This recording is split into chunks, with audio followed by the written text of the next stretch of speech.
Yeah, and Ashcraft a little bit too. Did he? I didn't hear that. Yeah. The mic's on, just to let you know. Yeah. Yeah. I just want to test. Test, test, test, test, test. Test, test, test. Test, test. Test. Test. Test, test. Testing. Testing. Can I get a Stewart, please? Testing, testing. Testing, testing. Testing 1, 2. Test.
Good afternoon, ladies and gentlemen. Again, Mike Kelly, Chair of the Board of County Commissioners for Johnson County, Kansas, here with the entire board for a continued discussion regarding the property tax relief program. Tom Franzen, Greg Baldwin, and Aaron Otto are again here with us. This is not the first discussion. It's not the first recent discussion. So in the entrance of being direct and moving us toward an action, I'd like to invite Mr. Franzen to provide any additional context after our most recent conversation on this issue, and then we'll have an opportunity for direction deliberation. Sir. Thank you, Mr. Chairman. Tom Franzen, Treasury, Taxation, and Vehicles. I will, as you indicated, just quickly jump into the presentation. As you take a look at slide 2 here, really we're just going to recap the programs that we talked about. The additional information we've added to this is the city programs. While we've talked about that in the past, we did not have that in our last presentation. Wanted to have that in for today's discussion, and then a quick summation of those, kind of where the county falls within what an alignment with regards to the city programs. After that, we will be ready to address any questions you might have. I sent an email to the board on Tuesday, which was the large data set that we used to help support the recommendations. You all should have a large print copy there, so hopefully that helps as we walk through that piece of it. Mr. Baldwin will talk a little bit about that, and then we'll quickly come back to the issue that the board started to talk about last week, which was really around, so what happens if we do expand the program and we get more than the current fund balance, and we would have some conversation around what that might look like.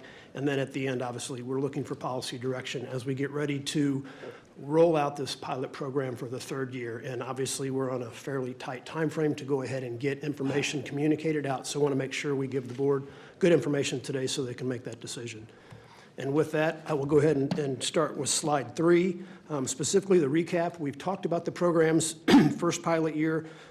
We talked about setting it up with $500,000. We had the 207 eligible applicants, issued $41,000 in relief payments. The one item we didn't talk about was that adoption rate. That was 3.2% in the first year. The reason that's important is because if you look at year 2, the adoption rate, after we removed the $200 cap on the program, the adoption rate went up to 5.6%, and we think that was a combination of removing the cap as well as just general awareness of the program in the community. And obviously, we talked last time about there were additional funds added to this program, which brings us to a current fund balance in the program of $365,590.36. With that, real quick, you've seen this slide before, wanted to make sure the board had it for the conversation today. It just recaps the latest programs with the cities. We have 10 cities in Johnson County, and they have varying degrees of criteria. Moving to the next slide, this slide kind of summarizes what that table shows, and really what I wanted to bring to the board's attention. Of the 10 city programs, there were 750 relief payments approximately last year amongst all the cities. And in the areas of criteria, how do we compare?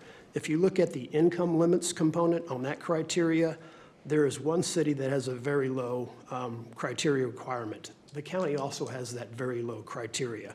The rest of the cities, a few have a custom level at 65%. The majority use the low income, which is roughly 80% of the cities. So that kind of gives you an understanding of where you fall with regards to where the cities are on that criteria. If you move down to the appraised value limits, you'll see that there are 4 cities that specifically call out a value amount, and that is going to be either the median or the average for that city. The county is below the levels that the cities are offering with the $384,600 valuation limit that we have. And then finally, looking at the age limits, there are 3 that have the 65 and over age requirement, 1 at 62, and then 6 of them have no limit at all. So with that, I'm going to turn it over to Mr. Baldwin, who's going to talk about our recommendations and some of the data that supports the recommendations. Thanks. So based on previous conversations and direction at the last Committee of the Whole meeting, we've updated our recommendations slightly. Number 1, we want to continue to work with the state legislator in updating their state programs. It's our first priority. We want to increase the appraised value max from the $384,600 to $500,000. We want to remove the age limit requirement and retain the current income limits at the HUD very low limits. We also added on here a point just to continue the discussion and continue to get direction on whether or not we need to work with the cities and for future programs to consolidate that program. We estimate with these recommendations that that would double the current output.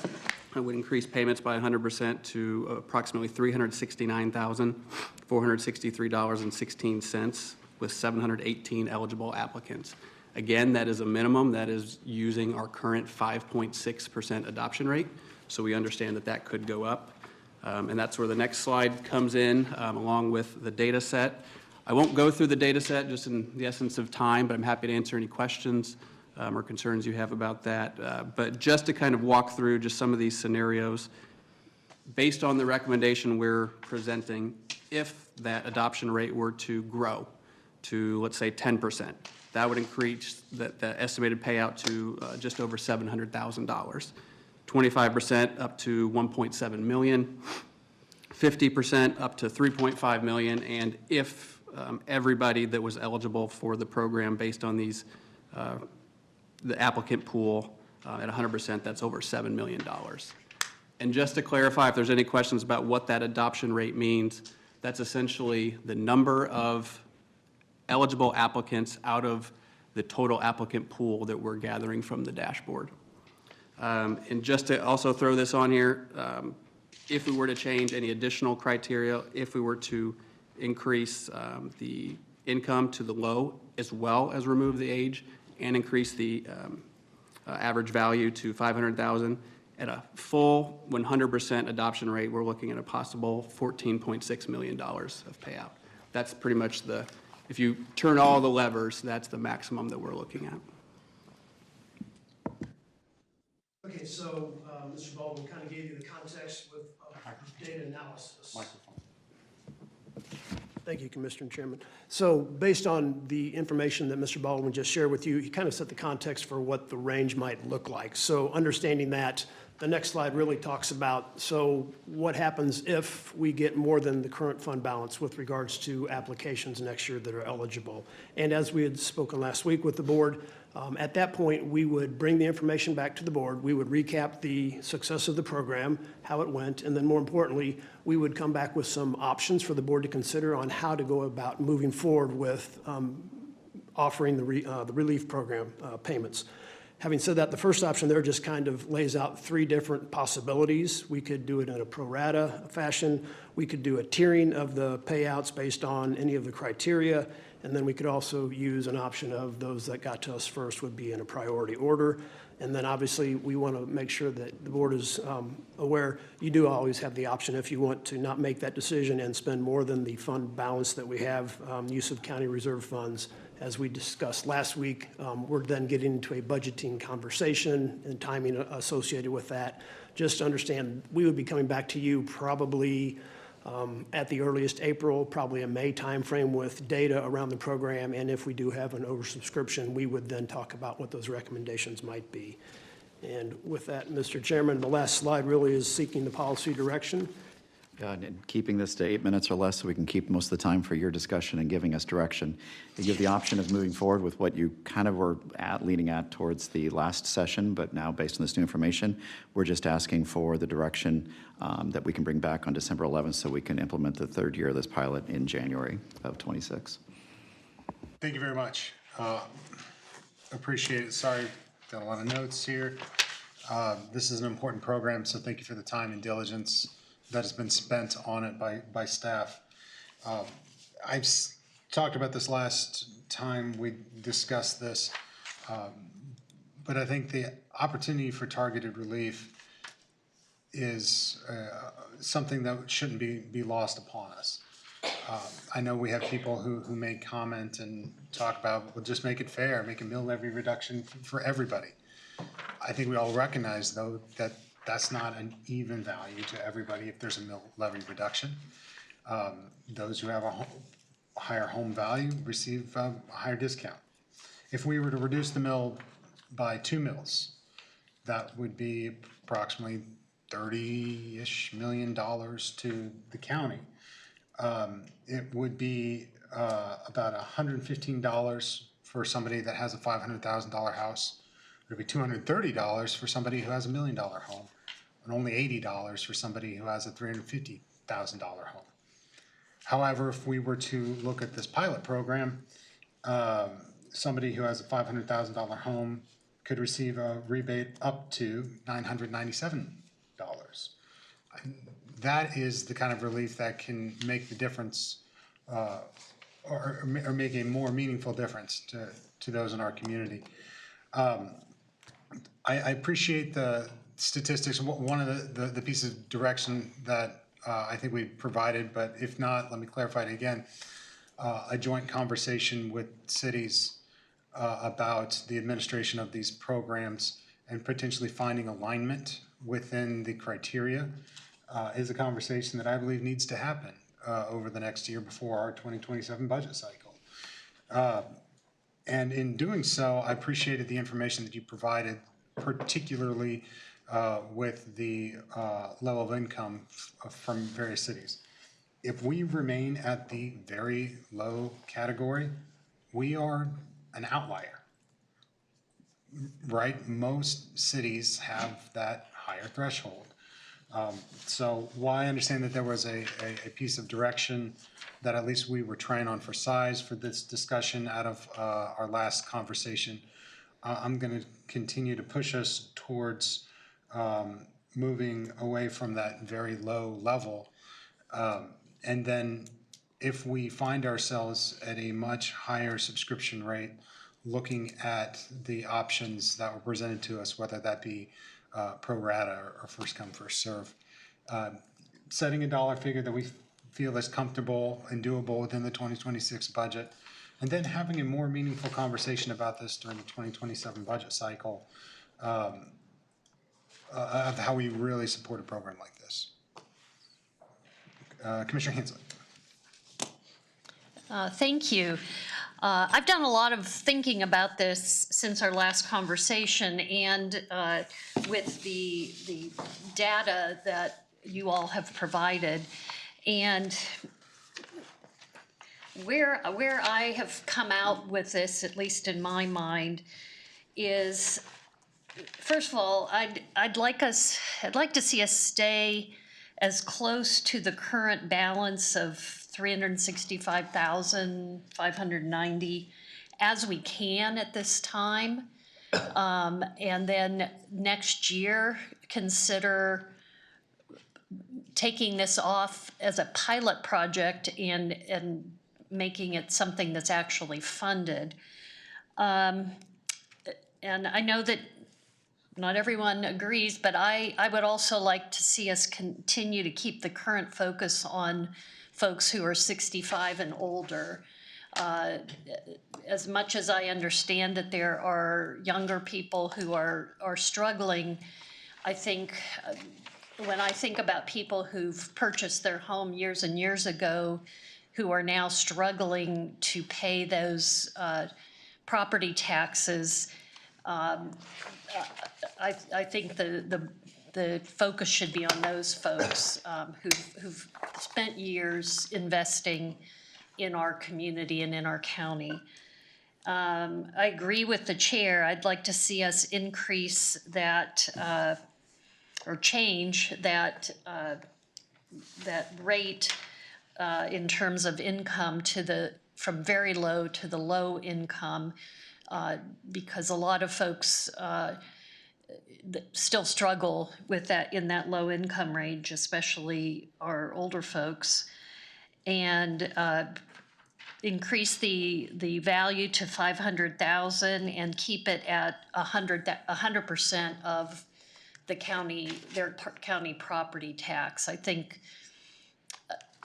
by keeping it somewhat narrow again this year, we can impact the most people and get the most bang for our buck, so to speak. So those are my thoughts at this time. Others may have different thoughts about that, but that's where my thoughts have gone with this.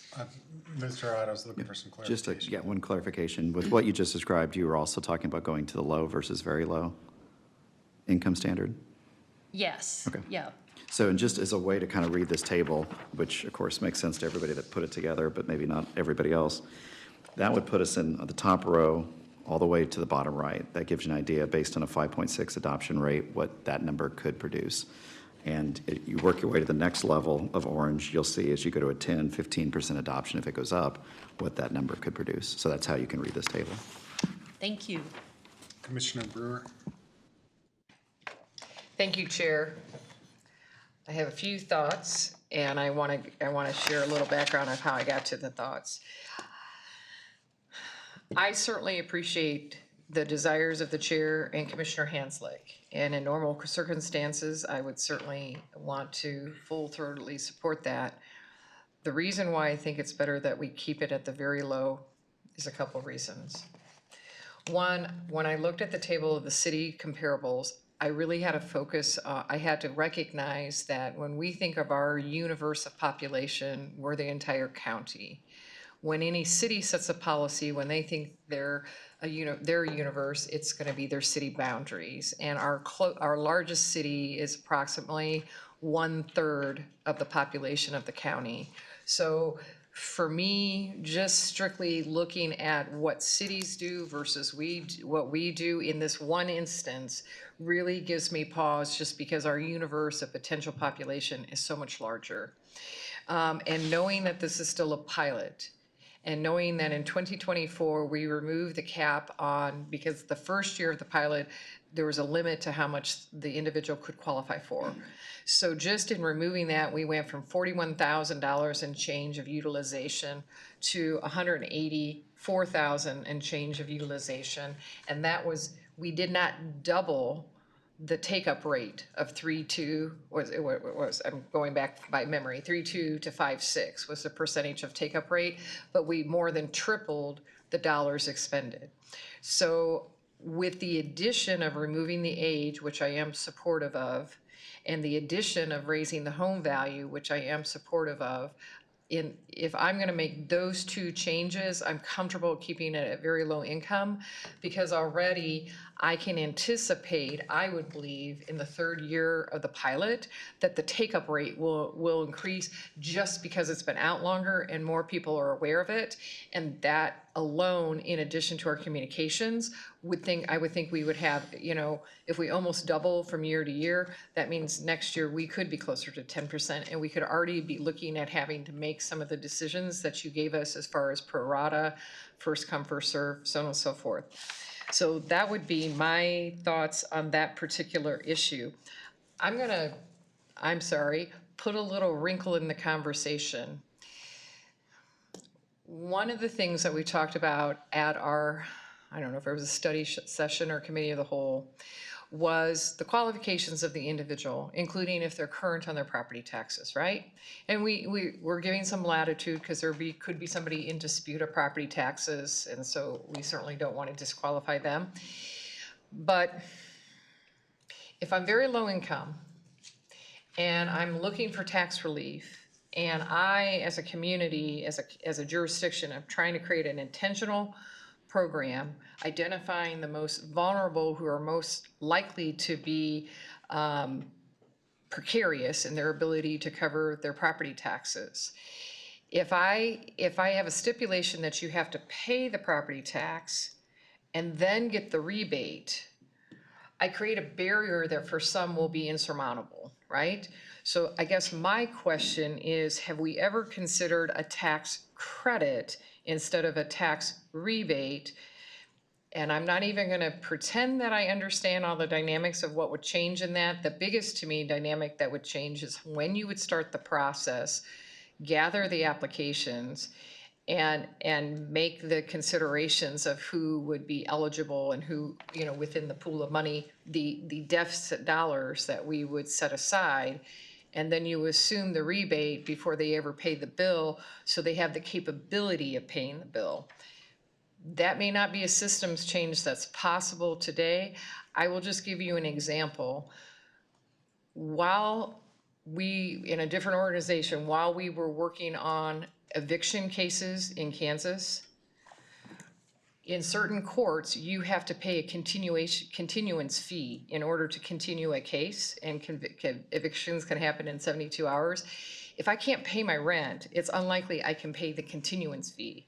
So we had to go find outside money to help support paying continuance fees, just so we had a chance to have legal representation be effective for eviction cases. I feel like this is the same way. If I can't pay my taxes, how in the heck can I ever get the rebate to help me pay my taxes? So I don't mean to bring that at the 11th hour. I know it's not possible as we move forward in this particular cycle, but it is something I think we need to look at as a possible, as we think about working with cities, as a possible consideration in the program moving forward. Thank you. I know there's some other hands here, but if it's okay, take a moment of privilege just to respond to that. Understood completely. I think what we have to be able to be cognizant of now is what's legally permissible to, we can't really legally rebate what's not paid. Now, in terms of working with partners, absolutely. Let's continue to be innovative and see what we can build for future cycles. And I think that's a apt consideration when we talk about the challenges that are being faced by the folks we're trying to help here. So I appreciate you making that. Commissioner Ashcraft was before Commissioner Myers on my note, so we'll go to Commissioner Ashcraft next. Thank you, Mr. Chairman. Before I weigh in on this proposal, Mr. Chairman, last week or whenever it was, we talked about this a couple of weeks ago now, I guess. There was mention made, and I think you had raised the question about Parks and Rec and Library.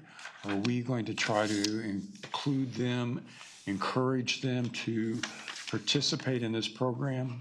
So it's my understanding that the numbers that are in front of us are just the county's portion. Correct. I think that's a conversation for the 2027 cycle. Okay, because there are some notes in this spreadsheet that do show Parks and Rec, and I didn't know what the thought process was, and if you're saying next year, That's my understanding. Mr. Franzi, tell me if I'm wrong. Yes, that's correct. The board had brought that up last time we met. We added that in the table on this graphic here, just to give you an understanding of what that would be, but that's not in the major data set that we have. That's just the county. and that's fine. I just wanted to know if that was a subtext of this conversation or not, but it's separate, and I'm okay with that. So I was just going to offer the observation to Mr. Baldwin, Mr. Francis. You know, you got 7 commissioners, and you'll probably come up with 9 opinions. So I respect however you want to try to parse this. I think Commissioner Brewer made some very interesting points, both short-term and long-term, worth considering. Just looking at this, I would encourage us to try to stay within what that current balance is, because if we get ahead of our skis, particularly with the budget process and what the future financial dynamics is going to look like, that could be problematic for us, because I don't want us to be in a position of having to roll back in terms of administratively, and also the perception that the public might have of, oh, well, you had it last year, why don't you have it this year? And I'm flexible on the age issue. I could live with removing it. Commissioner Hanslick makes a valid point in terms of the population and the commitment long term, but I'm flexible on that. And I would say that, to Commissioner Brewer's point, that staying with the very low, at least as a continuation of this pilot project, makes more financial security sense, in my opinion. So I'll stop there, Mr. Chair. Commissioner Myers. Thank you, Chair. Well, I think there's 3 of us so far then that are kind of like, if I'm hearing things correctly, on the same wavelength. I'm agreeing with Commissioner Brewer. I want to be, and I'm agreeing with Commissioner Ashcraft, I want to be a little bit more cautious right now, because it is a pilot program. I do want us to try to stay within the boundaries of the 369,000, which even with some of these changes, we go a little bit over, but I mean, it's not much over. I don't have a problem with the value change. I don't have a problem with the age change. In fact, I actually want that to be part of it. And I don't have I do want it to remain lower income because that keeps us closer to that 369,000. But the people that I see it protecting or helping are some people that I know for fact that have fallen through the cracks, and some of those are our disabled residents. They meet the criterias except for age, and they're still very low income, but yet they can't get any relief because because of their age. But they're low income. They have value issues, some of them, but they don't fall through the crack if we do the age change, the value change, and keep at the lower income limits. So that's where I'm at and some of the reasoning behind why I'm there. And I can appreciate the good discussions and the rationale from everybody here. My thought is, a program's a pilot because we say it is. When we're ready to make a determination to implement a program, a policy decision upon the people of Johnson County, that's our role. And when a pilot program has served its purpose in terms of showing us what can be, I hesitate to arbitrarily keep something a pilot if this is something we want to continue. We hear it on the doorsteps. We hear from our other colleagues in different levels of government. Property tax is the issue du jour. It's the kitchen table conversation. This is an ability for us to most meaningfully impact that kitchen table top issue for folks, and to do so in a relatively efficient fashion. I understand that increasing the dollars to this program brings a little hesitance to folks on this board. I get that. At the same time, we have seen that through our conservative budgeting and the reserves that we have set, that we anticipate there being opportunities within our existing budget to either make good policy decisions or to increase a level of reserve. It's at the end of a year, depending on what we expect to see from various contracts or appeals, for example. So while we are here in seeing that there's good sentiment for supporting those regardless of age, for the reasons that Commissioner Myers mentioned, for the income limits, as Commissioner Hanslick mentioned, and the home appraised values, which I think everybody recognizes, cuts so many people out of this program.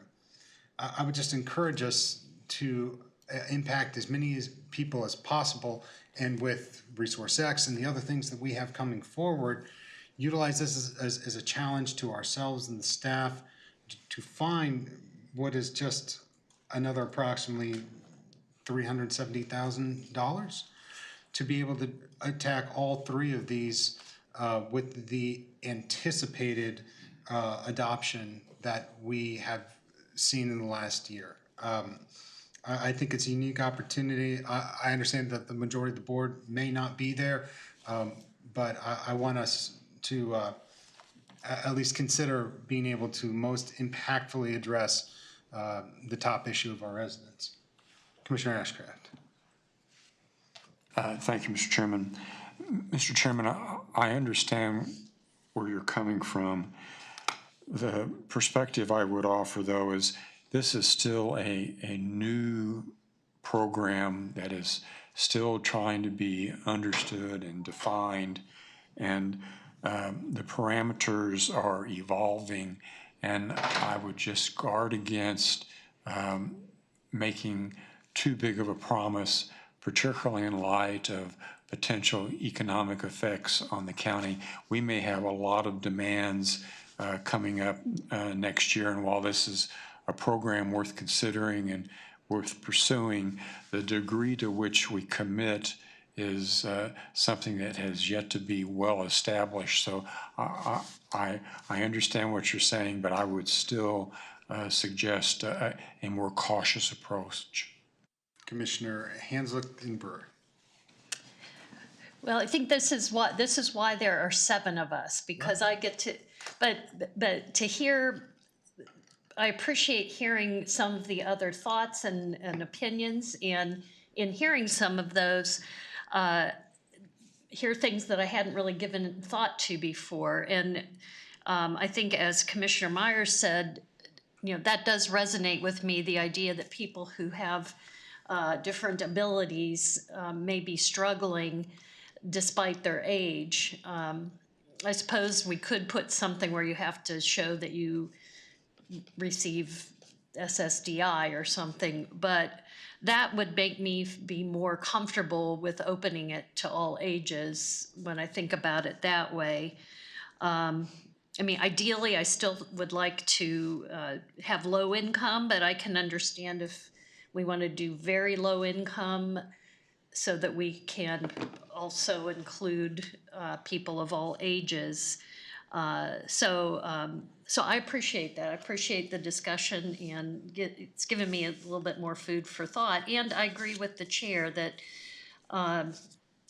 people are wanting property tax relief, and this is a way to give it to them, the people who need it most, and who would benefit the most. As you said, if we just cut the mill levy, that really doesn't help the people who really need it that much.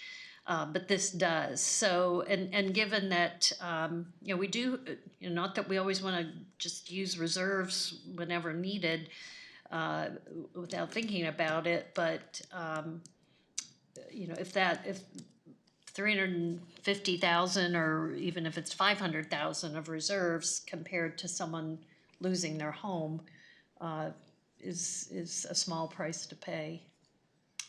Commissioner Brewer. Thank you. Thank you, Chair. So I thank you, Commissioner Hanslick. I agree with you. Part of the benefit of having 7 very different individuals at the table is you learn from each other. You know what?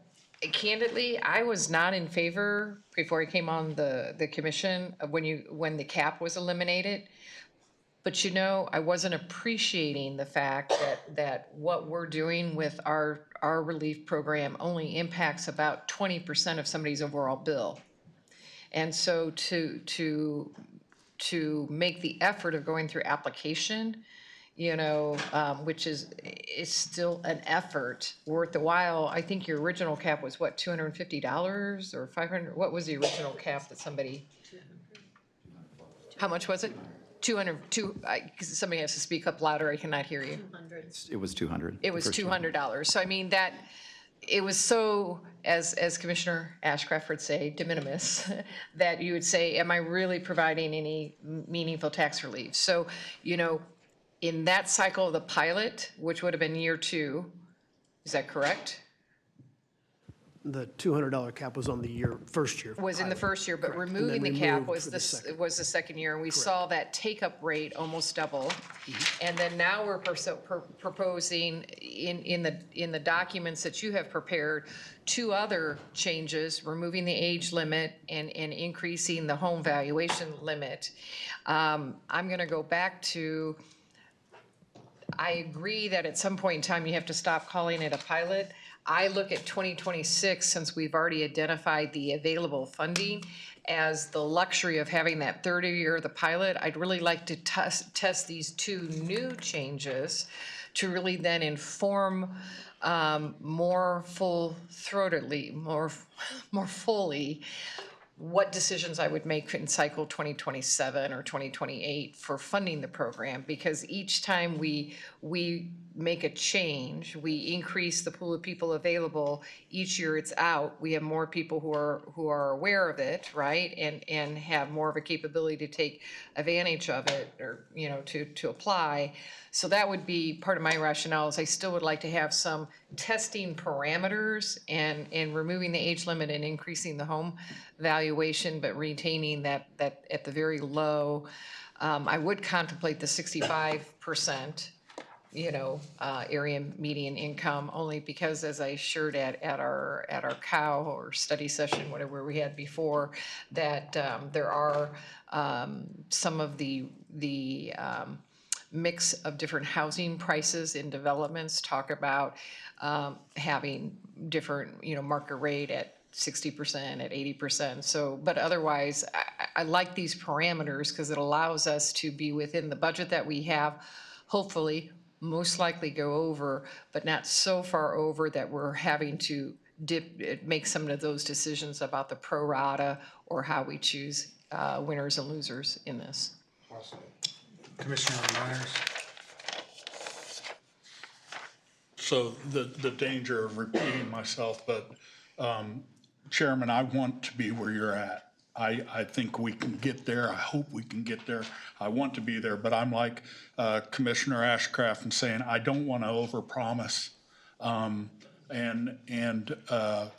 My first thoughts go to budget, and depending on how certain things go, there could be some changes that make it really difficult to expand this program without making some other hard decisions. Or there could be some hard decisions no matter what, or we could be in a position where we sit there and say, hey, this is really doable. We just don't know yet. Some things that are coming up and coming down the road, and hopefully we're going to hear about some things in the very near future, will help us, but still we are waiting for some results of some decisions that we'll be making as a board. So I know it's kind of, seems like it's rambling, but I just want to be cautious. I don't want to over promise, and I want to see how budget comes up in the early stages of next year first. So I appreciate the great discussion.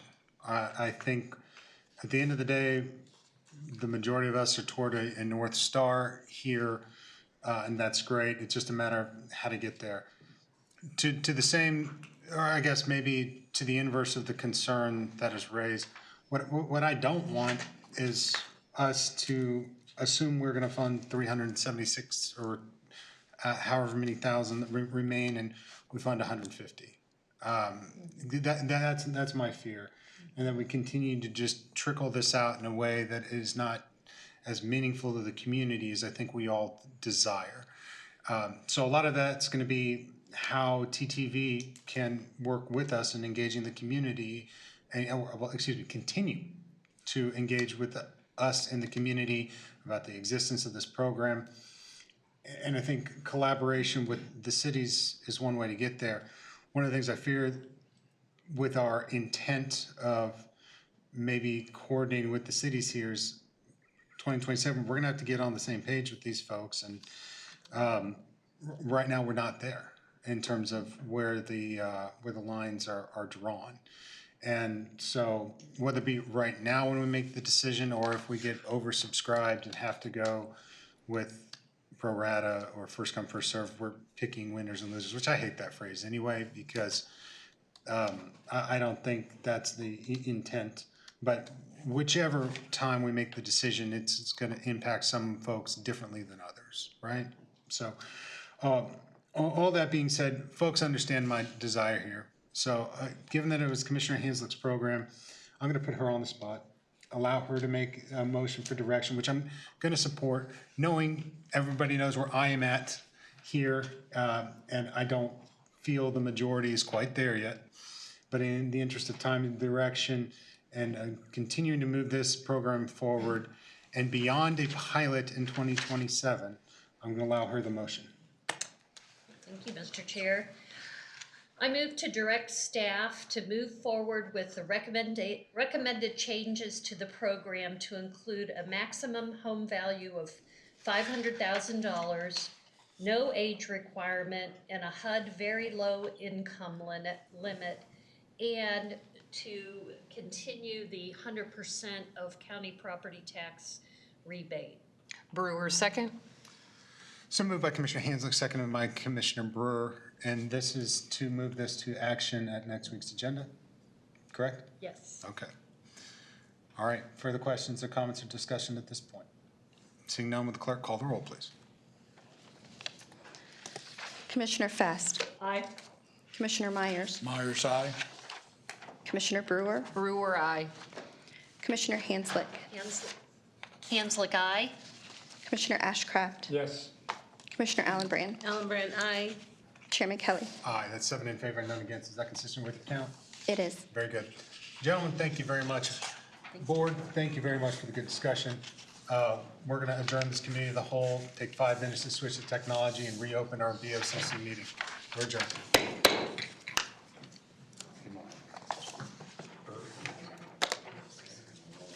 I just feel looking at the fact that they have